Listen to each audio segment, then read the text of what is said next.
Guys, samahan niyo po ako at bibili muna po ako ng ulam. Medyo hindi po ako makalabas sa makapunta sa Hillview. At wala pa po ang aking mga hatid eh. Tara mo, lakad po tayo dito.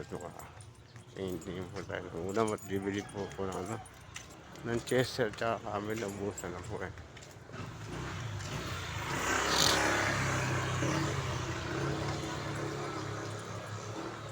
Lakad po tayo rito.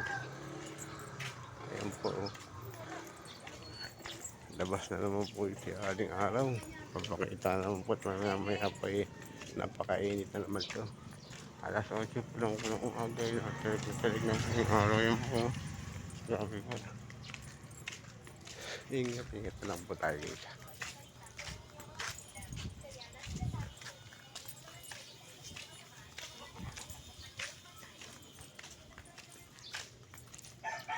Ingat na lang po tayo. Napakainit ang panahon ngayon talaga.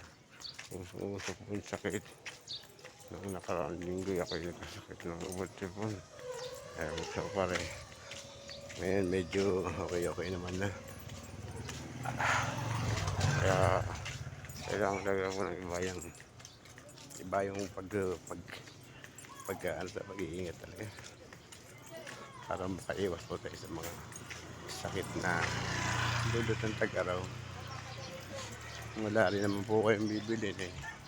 Pag lang po kayong lalabas, yan na kayo sa bahay, mapasok naman kayo eh. Kailangan po naman pananggalang kayo. Kailangan po may makeup kayo. Kailangan po may sombrero, whatever. Kahit ang pwede pananggalan, basta hindi po tayo mainit masyado. Ako, hindi na po saan. Medyo sarado pa po ang iba. At medyo napasarap yata ang vacation. Kaya tingin po tayo ng ating pwedeng may ulam.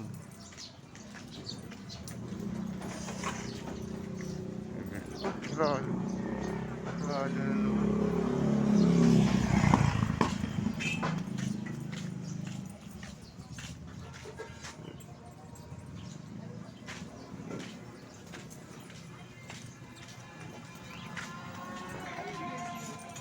Hotdog na lang muna siguro po ang ating may ulam.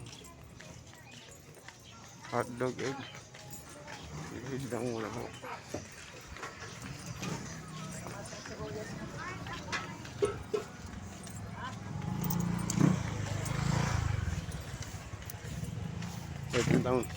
Ito lang po yung kaya ng budget eh. Itong sarado rin. Dapat din ng mga hotdog, boss?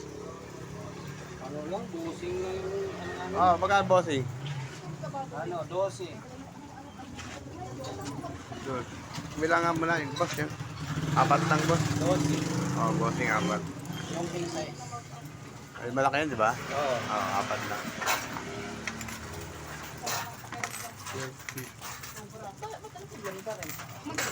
Umalis ka muna sa tabi ko. Mayos ka muna sa tabi ko si Boy. Ano mo sa akin? Mayos ka nga muna sa tabi ko. Mayos ka nga muna sa tabi ko.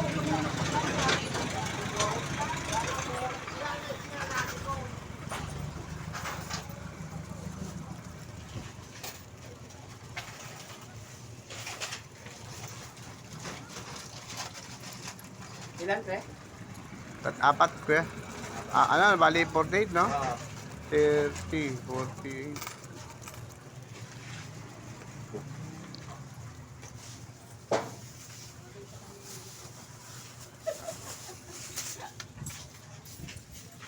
Thank you for watching. Salamat po.